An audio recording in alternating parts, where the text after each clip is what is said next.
If you look in the leads book, there's 3 ways. You can scrape them with a tool, you can manually assemble them, or you can buy them. You can go to a list broker. But fundamentally, you get a list of names, usually a few thousand, and then you upload those into Facebook as a lookalike audience. And then you use that as your primary targeting. If you don't have that, that's like V1 of what I would look for from targeting. As soon as you guys get some traffic, you want to just let Facebook do its thing, to be very clear. So this is the targeting strategy I outlined is 0 to 1.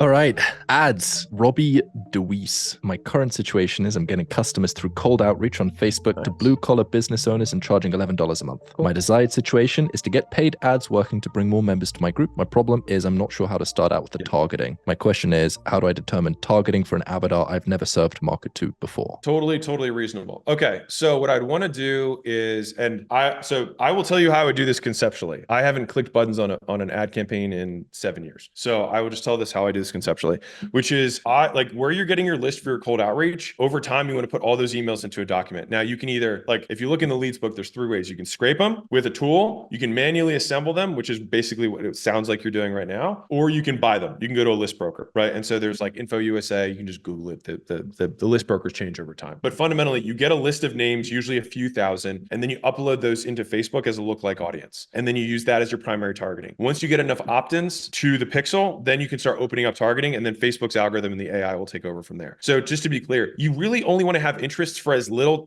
time as humanly possible so that you can just do open targeting and Facebook will take it away from there. And so if you don't have that, that's like V1 of what I would look for from targeting. The lesser version of that would be you look at interests that blue collar people follow and you try and target those interests. So the interests that those people like, anyone who's into this kind of thing will also be into the type of community that I'm into, and then you promote that way. I will say with $11, if you don't have a brand, it will be tough to be break even on the acquisition. And so I might consider raising the price a little bit. And I'm only bringing this up because Evelyn ran this test, and I think I brought this up last week, but like, I think she was at $7, went to 28, almost didn't change conversion at all, 4x the price. And so I think this is just for everybody here. Many of you are selling out of your own wallet, which is okay. Well, not really okay, because your wallet will keep looking like your wallet than someone else's wallet. But if you raise your prices a little bit, like you have a little bit more flex here. Because the nice thing with education information is it's all based on the perceived outcome that someone's going to get, and then whatever discount they apply to the likelihood that it's going to occur, right? And so if you charge $49 a month and you're promising this big thing, sometimes, believe it or not, people might believe that they actually get the outcome more if you raise the price. And so there are times where conversion rate actually increases when you raise the price, because there's okay, I'm going to give you a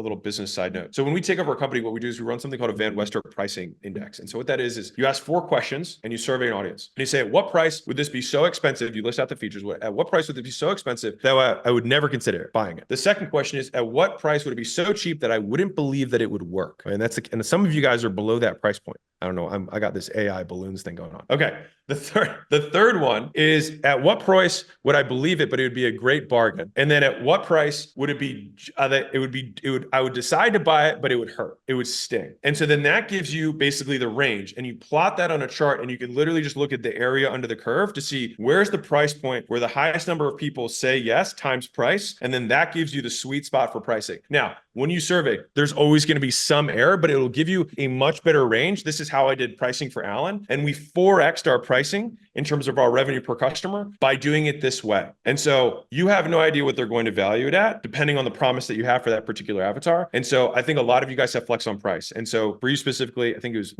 I don't want to mess it up. Okay. I think that you can, one, get the targeting the way I outlined it, and you may need to increase the price to make sure that it's profitable on the acquisition. And I'm just trying to say that because remember, whatever your price is up front, you multiply it by 2 because you have 30 days to recoup the cost. So you get day 1 transaction and ideally day 30 transaction, so that you could put that towards whatever credit card or whatever thing that you're doing. And I usually use 30 days because most people can get interest-free money in 30 days. Devin in the chat, who has a community helping people launch ads on Skool, says that he has crazy results. Yeah, this is me just reading the chat. Oh, so okay. I don't think I can share that. Anyway, he says, we have crazy results direct driving people to Skool about page using the lookalike audience on our first 30 purchases, which is interesting. As soon as you guys get some traffic, you want to just let Facebook do its thing, to be very clear. So this this is the targeting strategy I outlined is 0 to 1, right? And the nice thing, if whoever asked the question, is that if you do the method that you're doing right now to get customers in, you still want to make sure that you're seasoning the pixel in the meantime, so that those are still counting towards teaching the pixel what you want, more like this. And so you can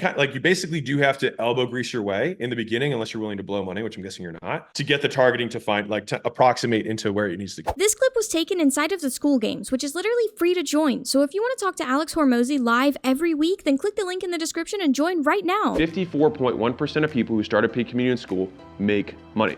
Yes, you heard that right.